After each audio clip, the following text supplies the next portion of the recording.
Welcome to the next episode on the new episode of the Xorbitant. And my guest today is Nathan Carnage Corbett. There's no plan B, because plan B is like you're basically giving up on plan A before you started. And I was known all around the world to be this killing machine elbow fighter.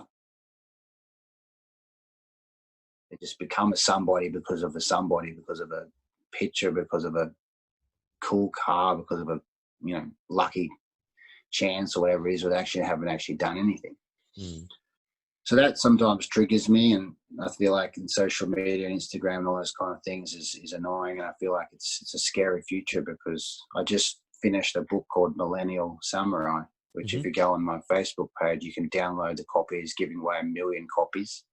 He's an amazing author, and it's what is it? Millennial.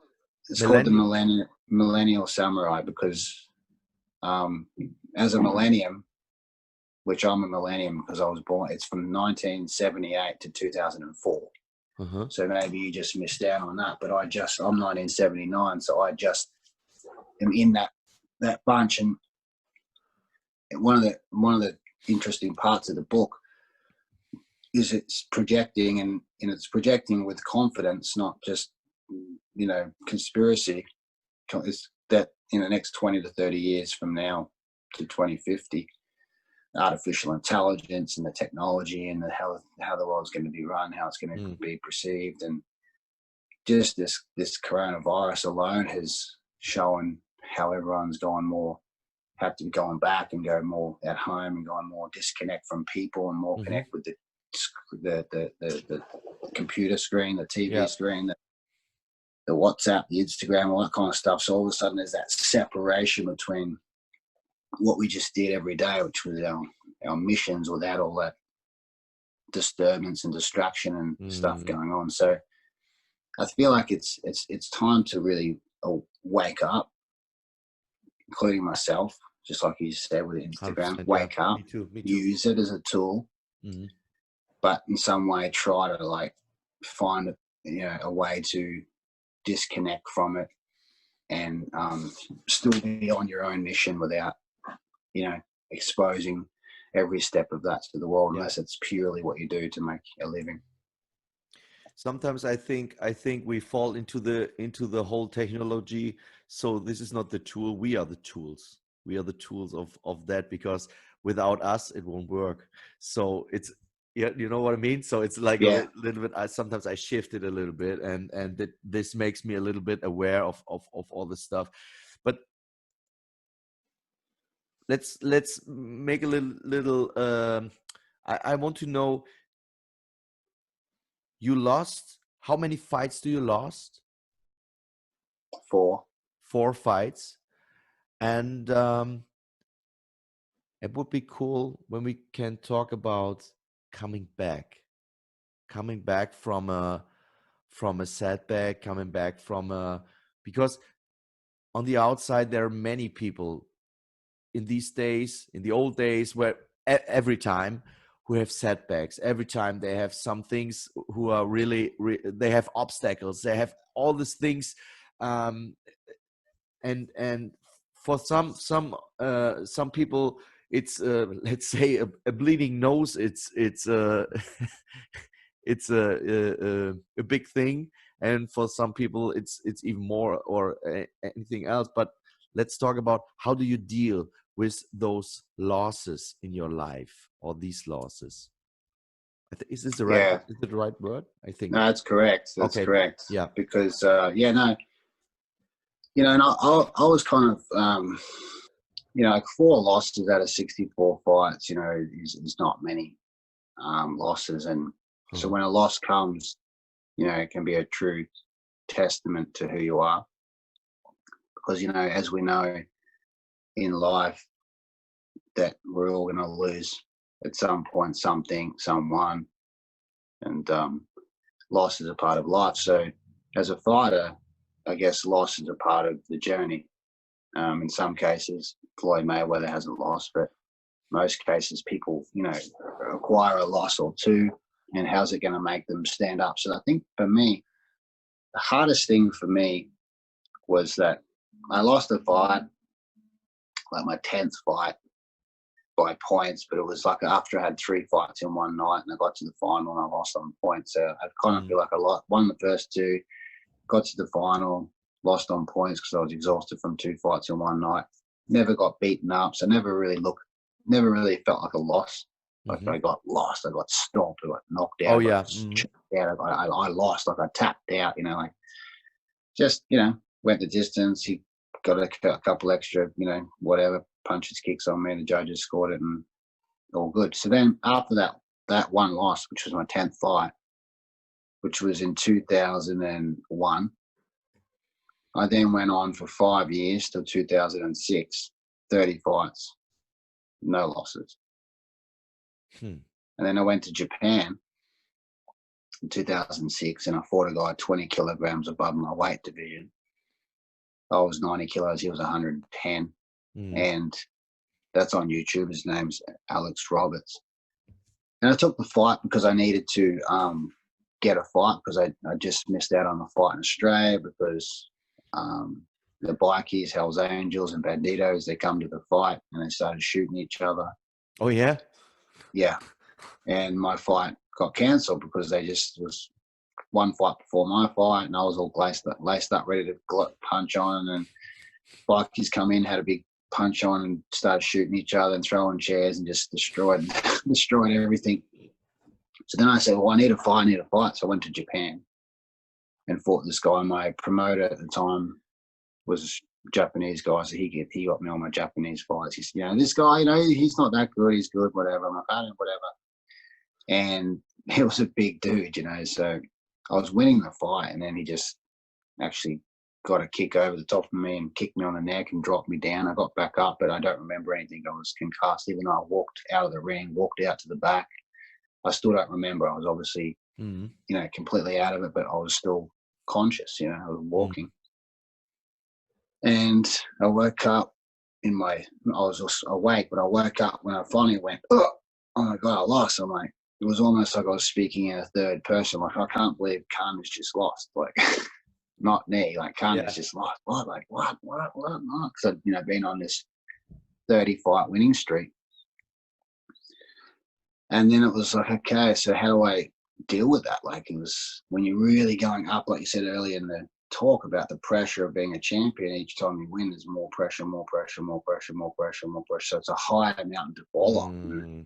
People are expecting you to win. And one day, you know, all of a sudden you're down. So I had to come back to Australia, and interesting enough, I had to rematch the guy that I was supposed to fight when the bikies come. Then we moved the fight to his town. We went to Sydney instead of the Gold Coast. So now I was in his territory, in his neighbourhood, with his people, because he was like a, you know, big dude's world champion as well. But he was like my rivalry in Australia. You know, who's the king of Australia? Oh yeah, in a weight division. So, so then I had to go down to his town and fight him. So I was kind of faced in 2006 with like a really big adversity, from the fight being cancelled to then getting knocked out to then having to fight him in his hometown in front of his fans. So it was a big one. Anyway, I got through that fight. It was my first time I got really cut badly, but I ended up winning the fight. So it was an interesting year. And then at the end of the year, I went back to China in Macau and had a rematch with Clifton Brown, who was my very first world title fight, which I knocked him out in one round with an elbow. So then 3 years later, I'm now rematching him. So now my mind's going, okay, was that a fluke? Did I just get lucky? Because now I've got to fight him again 3 years later. So it was a very interesting year. And it was, but I ended up winning. I knocked him out in the second round. But so I ended up winning my fights that year, and it was a good year, but I just went through a lot of adversity. So then I go on a mission again, 30 more fights, no losses, knock out Tyrone Spong. Then 2013, I fight Tyrone Spong, boom, I'm down. And I lose again. I'm like, shit, okay. And then I had my next fight after that fight with Spong was my 11th world title defense. and it was with elbows, and I just lost to Spong, so I was just like, that's it.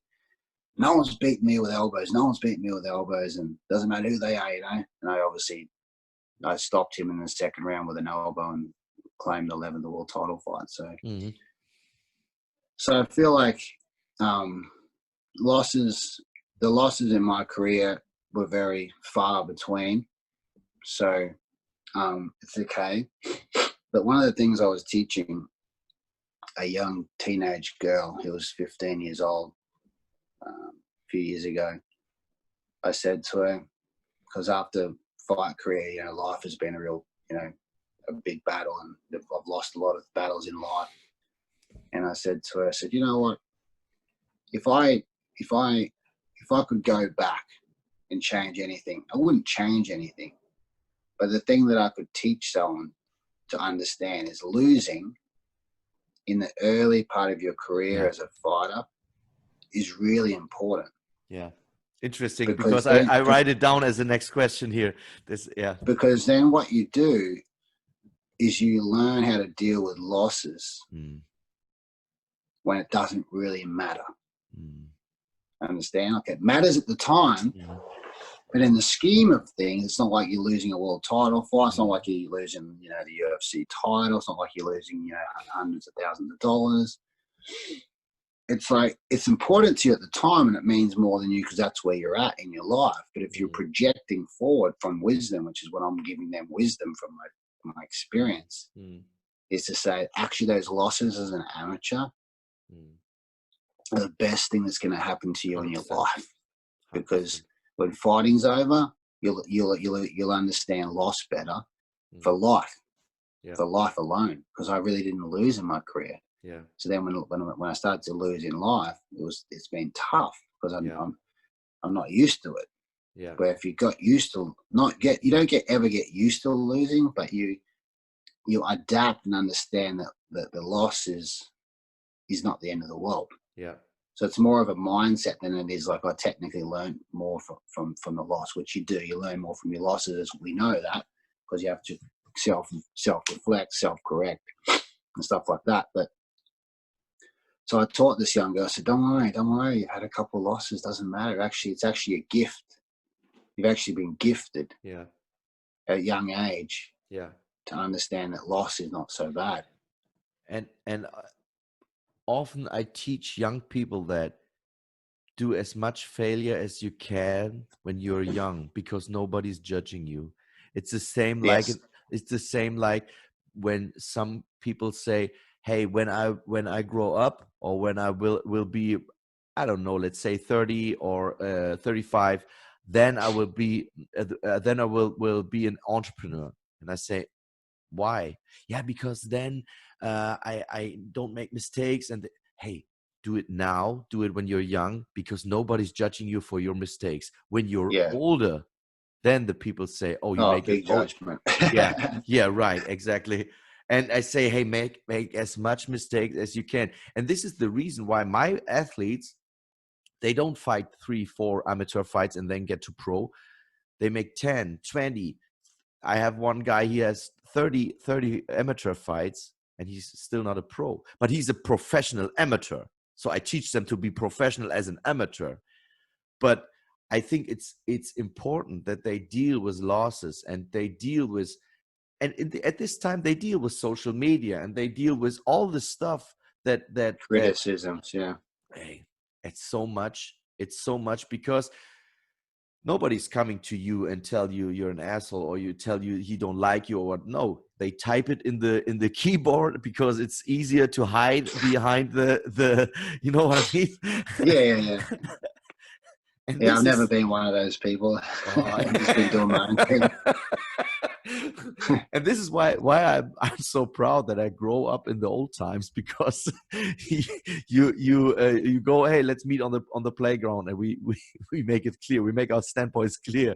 So I like that more, because but I want to pick up a thing you say when you say Carnage lost the fight, because I have a question. And do you have an alter ego when you go to a fight? Is there an alter ego? Is there Nathan and is there Carnage? I don't think there is. Like, I don't feel like there is. I feel like it's been me my whole life, and that's what's kind of, in some ways, I feel it's special about me, in that I've always just been me. You know, like, I haven't tried to be anything different. I haven't gone in there and put on a character. I haven't tried to be an attitude. I've always been humble, gracious, you know, and, you know, and gracious. And I guess in some ways, like, yeah, I've been brutal, and I could care less about some of my opponents when I've knocked them out. I just look at them on the canvas and just leave them. Like, I don't care. Like, but it's kind of, it's interesting, because I never was even aware. Someone made it aware to me that they're like, oh, what about, you know, when they hate each other in the UFC, but then all of a sudden they knock each other out, and then they go and hug each other. It's like, what was the point of all the hate? Like, if you hate them, hate them. It's okay. If you knock them out, just leave them knocked out. It's okay. You don't need to be their friend. You don't need to talk. You don't have to be an arsehole and start then saying stuff. You just say nothing. You knock them out, you leave them for dead, but you just say nothing. You don't be kind. You don't be mean. You just do nothing. It's just neutral. Yeah. Do you think working from a neutral standpoint is important, or do you believe in positive, negative? I think it's whatever it is, you know. I don't really have a favor between either. I feel like whatever makes you, you know, fire, whatever gets you there, whatever gets you over the line. Because I ask, because sometimes people say, hey, let's say, as an example for the cage or the ring, they say, okay, you have to be angry, you have to be this, you have to be that. And most of the time, or often I would say, people lose because of that, because someone tells you, coaches tells you how to be. And I think this is not the right way, because some people are calm and they go inside and they make it like clack, clack, like a contract killer, and you say, whoa, what was that? No, there was no emotions or anything like that. And okay, some guys like you are very intense, but in a calm way, and some guys are very strategic, and like a little bit crazy acting or whatever. But I think everybody has to find out what works for him. Would you agree? Absolutely.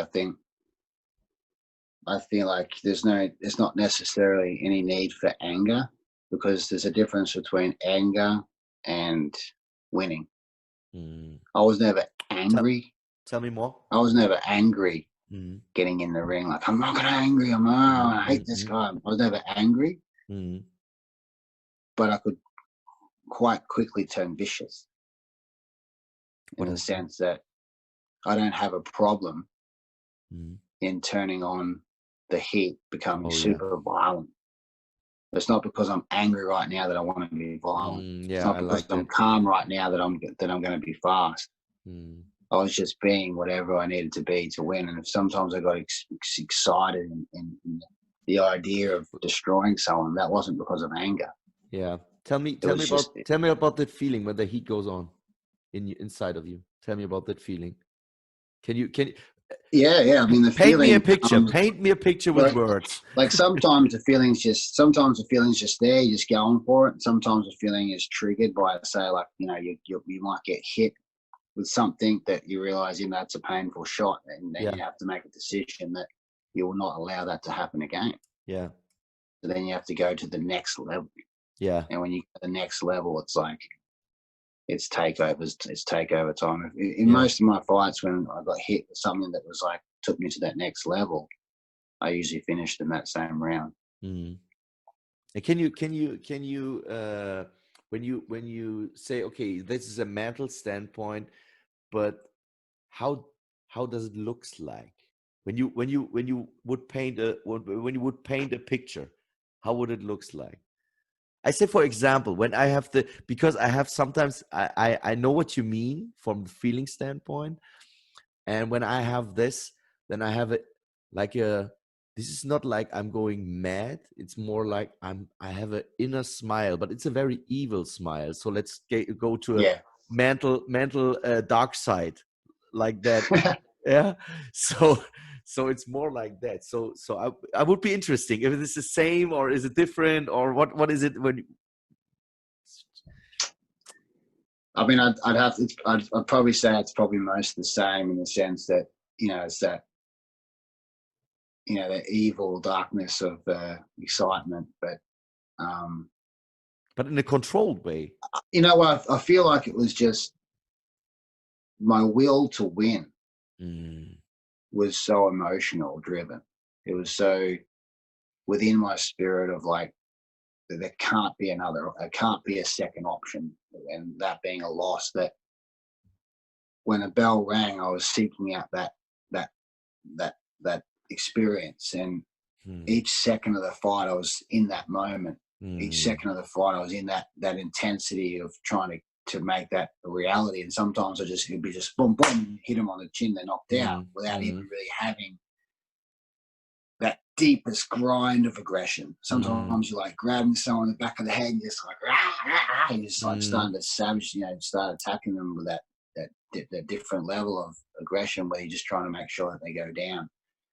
So I feel like it's more like the will was so strong to win, and obviously the sport was violent.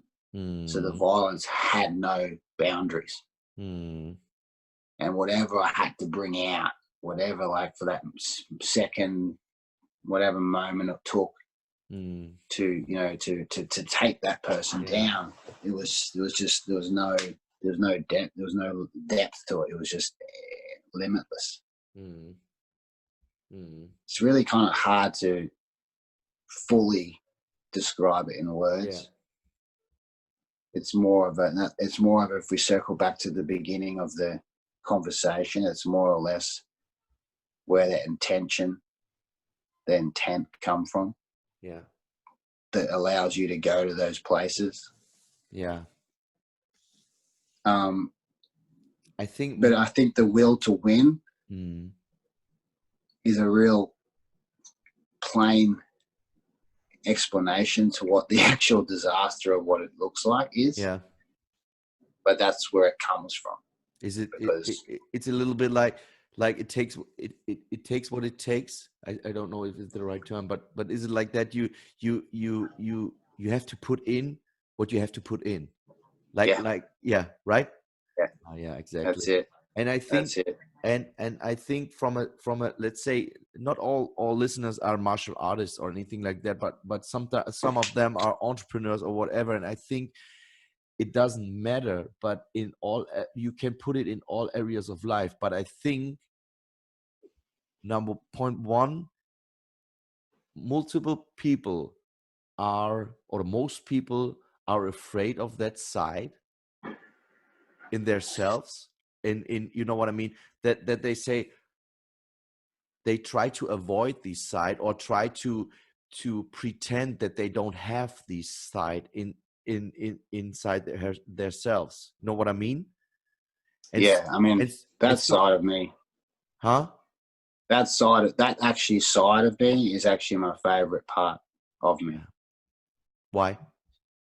Because it gets shit done. Oh yeah, man, I love that. I love that so much. This is awesome. You know, awesome, if I could live in that moment, if I could live in that vibration, that's awesome, bro. Every second of my day, I'd be way further ahead and way happier with my existence on the planet. Man, because goosebumps. This is so awesome. That gets shit done. It's got nothing to do with ego. It's got nothing to do with being better than. It's got nothing to do with anger. Exactly. It's got nothing to do with sadness. Yeah. You know, this is natural power. I think this is a pure natural power, because you feel like, I don't know. It's like sometimes I feel like unstoppable when I'm in this moment. Yeah. So it takes a lot of energy. But it burns you. But from a standpoint, and I think, it's exactly what it is. Shit gets done 100%. This is so awesome. You say, bring it to the point. This is so fantastic, man. I love that. Really. Yeah. And when how do you train to I hope I can get it right in the language. How do you train to be this guy? How do you evolve to be this guy? How do you was there a I understand what you're saying. Hmm? How do I develop that, and how do you Oh yeah, right, exactly. Thank you. Yeah. That's the thing, right? So it's a combination of, firstly, the question you need to ask yourself is, why are you doing what you do? Why are you doing it? Yeah. The why behind is the reason why you'll be able to get the deepest, It has to be strong, strongest roots and pull them out when you need them. So the question is, why are you doing what you do? Are you doing it to be famous? Are you doing it for money? That's bullshit. That's not enough. That's not enough to pull the shit out of you, the depth. So you need to find out what that is. Once you know what that is, then you can tap into that energy source. You can tap into that energy source when training, because as we know, we only fight 2, 3 times, 4 times a year, but we're training every other day. So how do I become that person in my everyday training without burning myself out? Because it's, intense. It's pretty intense.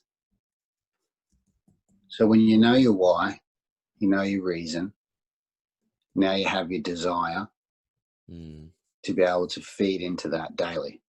So then when you know what that is, you have to train with that energy. Do you think, excuse me, do you think courage comes before, or do you think courage come with a process? Courage. Is it courage? Yeah. Brave to be brave. Courage. Yeah. Yeah. Do you think it? Courage is built because most people aren't born courageous, and some people are. But it's not fair to say that someone can't become courageous. It's just they need to take the steps. So I feel there's 3 steps to becoming courageous. So the first one is obviously developing the skill set.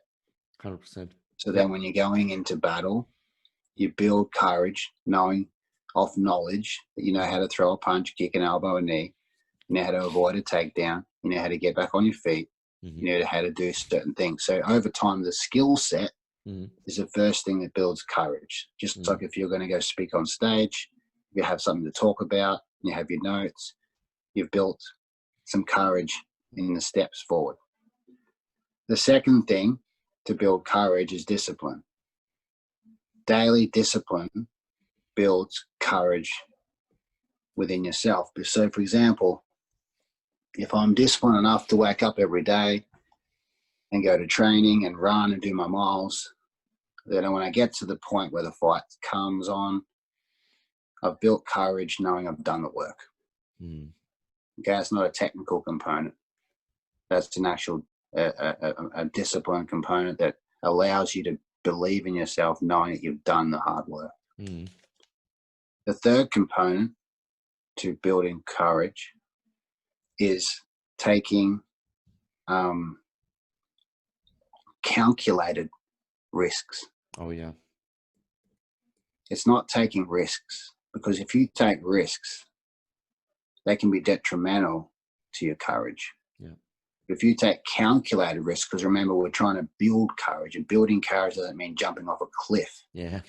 It means taking steps towards building it on a daily, weekly, monthly, yearly plan. So the calculated risk might be, I've learnt this skill, so and then I start sparring.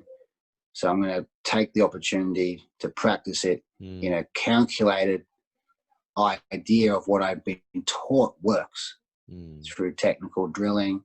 So I'm going to take a calculated risk knowing that this is probably going to work, but I don't know. And I want to take a calculated risk and I go for it.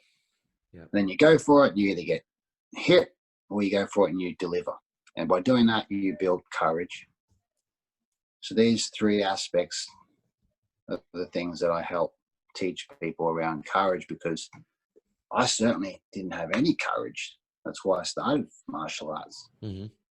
You know, that's why that's why I believe it can be built, but it has to be built through these stepping processes. Yeah. And then you can become super courageous, because, you know, as you said, courage is basically just being brave or feeling fear and still going after it and not letting the fear stop you. That's all courage is. And everyone has the ability to build that if they don't already have it instinctively. Mm. Mm. It's awesome. It's awesome. Yeah.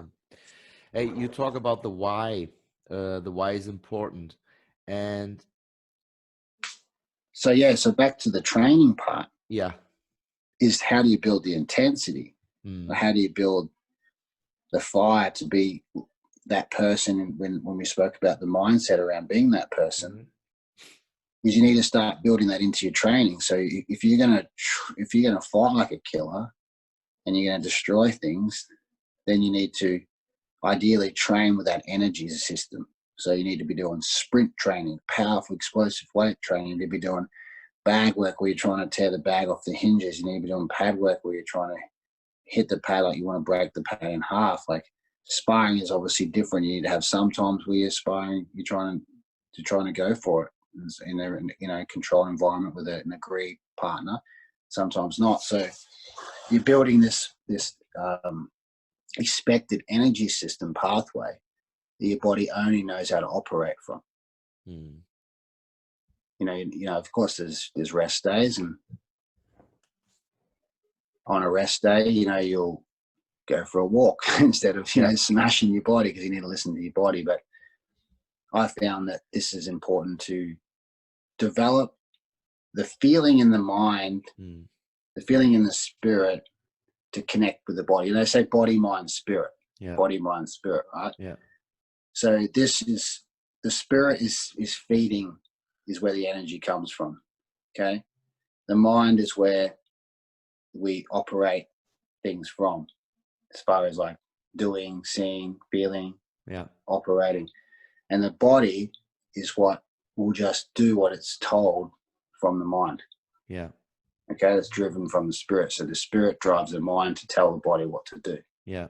So then you need to prepare the body with the mind by telling it to do this certain training, so it knows that pathway. Yeah. And it's been fed from that spirit, which is, the spirit is the why. Without getting trippy on people, it's just the why. And sometimes I think people don't get shit done, or don't get intense, or don't whatever it is, because they are searching for whys that sounds cool, and not the real why. The real, because you have to dig deep when you want to find a strong why. I mean, I don't mean in a way like mediocre or anything like that. You know, like I don't mean things like what is it, like average goals or anything like, or average. I don't like the word average people, but you know what I mean. I mean, when you want to, because we talk about greatness, and when you want to thrive when you thrive for greatness, you have to dig deep. You have to dig deep to get high. Yeah, average doesn't exist in the same sentence as greatness. Huh? Average doesn't exist in the same sentence as greatness. 100%, yes. And this is what I mean. Though, so sometimes people are searching for why because it sounds cool, like a motivational quote or anything like that. So this is my why because I'm doing this of that. And I think they don't get to this point. They don't get even started because they have the wrong whys. It's exactly what I told you, or what I talk about when a coach say, hey, you have to be this and that. So the people are searching for a why, which sounds cool for everybody. I do it for whatever it is. Yeah. But sometimes the why doesn't sound so cool. It doesn't sound like a motivational quote. Sometimes it's this is what we talk about. It's a dark place, it's a sad place. It could be everything, but I think you have to dig deep inside of yourself. So how can people? I want to know your opinion about that. How can people find their why? What do you think? What are the first steps to help people? So I come to you and I say, Nathan, please, man, I would like to, but how? What is my why? How can I find my why? One of the things I've spoke about, since I finished fighting was that, what was the biggest thing that, that keeps me going. And it's like, it's the idea of, if you don't know your why, if you don't know your purpose, then you must keep seeking until you find it. Because if you just say, well, I don't know what it is, that's just not good enough. You have to just keep seeking. So it's not, sometimes it's just becomes something that you don't realize was always there. Sometimes it's something you need to seek out. Like, I didn't know that I was going to become, like I said, with the fighting journey, it sort of found me, and I found it. And it become my why, become my drive, become my purpose. And excuse me, I have to interrupt you. Sorry, but and this is exactly what I mean. Sometimes the why is not a golden motivational quote like that, because let's say, for example, sometimes my why lies in the desperation, because I say, okay, I'm so desperate. This is the strongest why I ever had to get shit done, to work my ass off, to do things. So it's not always because I think, or I believe, sometimes people are searching for a high motivational fire or anything like that, but they have to they have to dig so deep inside that sometimes it is desperation, sometimes it is sadness, sometimes they are searching at the wrong place sometimes. You know what I mean? And it changes. The why can change at certain times in your life. You see, like, everyone's at a different place, a different involvement, a different journey. Their why doesn't have to be the same why from birth to death. Their why changes. So one way to figure out, like, maybe what your why is, what your passion is to ask people, when you're talking to them, when you're most excited. When are you most excited when you're talking about something? When do you come to life? When you start discussing certain things. Then all of a sudden, that's the spirit coming alive and feeling like, I'm excited to have this conversation. I want to talk about this, and that's interesting to me. And sometimes that, unfortunately, that why doesn't look financial, so then people will just shut that down because that why doesn't make money. So it's not about not doing the why and just going back to the money. It's a balance of both. It's like, okay, well, the purpose doesn't have to be the job. Some people are lucky enough to have their purpose as their passion, as their job, as their career. Some people are not so lucky where they have a job and then they also have their why. And maybe their why is this and the job helps feed the why. So it's not really one before the other or the other. So I was lucky enough that my whole life, to a certain point, I was living in my why, I was living in my purpose, living my passion. I was earning some kind of a living, and then have to rediscover my next why after my fight career finished, to try and make a living as a man, to earn money and an income, to feel secure in the world and to feel safe, and all these things that finances makes us feel, especially as a male as well, to want to provide and protect. So rediscovering your why is always going to be changing. You're shedding old skin. You're shedding old beliefs. You're shedding who you were before and coming into a new life. So there is no real particular one point answer to how do you find it. But I just always encourage people to keep seeking, because we still have to do what we have to do, doesn't mean we have to do it at the sacrifice of still living in some part of our day or week or our life in some place, which is where we feel it's our purpose or our passion. Because ultimately that's, you know, what a why is. It's kind of like, you know, where's that purpose, that feeling of purpose, that feeling of life is more than just my job, or life is more than just paying my bills, or life is more than just existing, or life is more than just being here. Like what drives you to a place of a higher vibration. So ask your friends, you know, like, or when you're around your friends, and say, when we're talking, what makes you, what do you think makes me most sound excited when we're together? So it's funny because this afternoon I talked to a student of mine, and I told him exactly the same. So he asked me the question, and I say, hey, what excites you? What is, and this is so cool, and I think this brings the fulfillment, and I think the people sometimes have to shift something in their mind, because they think they're on the world and the world has to fulfill them. But I believe that we are on the world to fulfill the world, so this will fulfill us. Know what I mean? Oh yeah. This gives us a fulfillment. Do you agree? Yes, that's important, because it's hard to, because when you do that, you're expecting something outside you to fulfill you. Yeah. And you're gonna be sadly let down. 100%. Yeah. But this breaks down to what you say, like, it's not always about money. But sometimes you do something fulfillment. So for me, teaching people, helping people is so, when I feel, when I have days like let's say, everybody has some days where man, it's not the number one day. It's sometimes with doubts or anything, like fear, or I think it's always like, how long do you have it? It's not like I have a week full of doubts. So sometimes it's very, very, very few moments. But always when I have this, I help people, and when I help people, I feel better. Oh yeah. And automatically in our job, it brings money.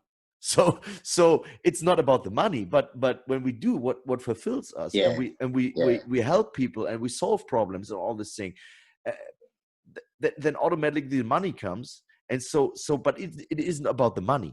It isn't about the money thing, like, oh, I do it for the money and then you will be fulfilled. No, but it's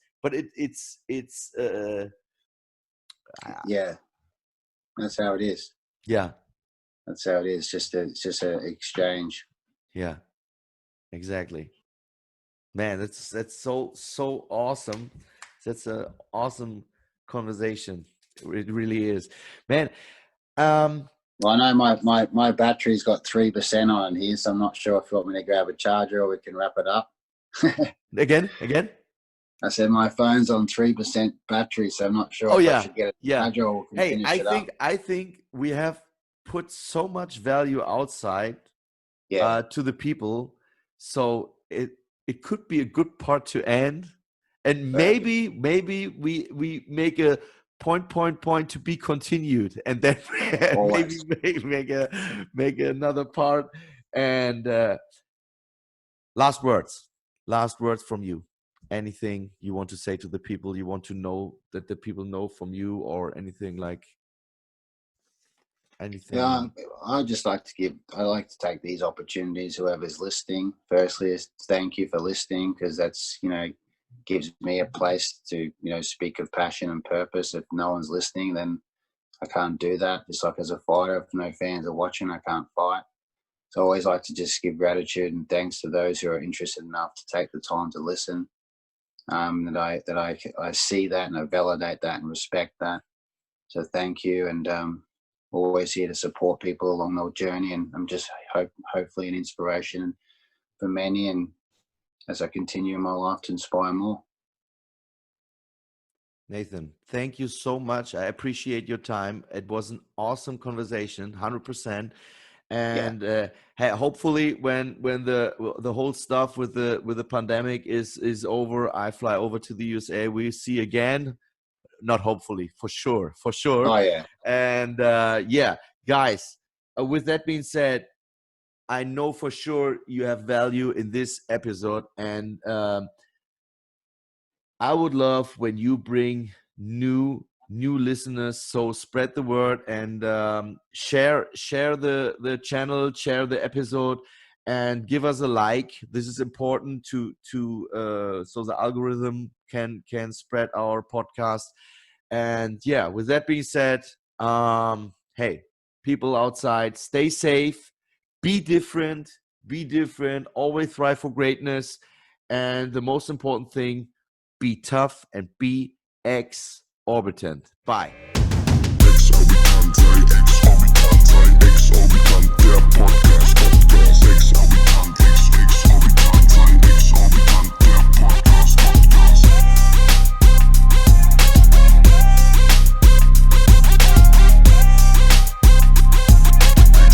Exorbitant, der Podcast.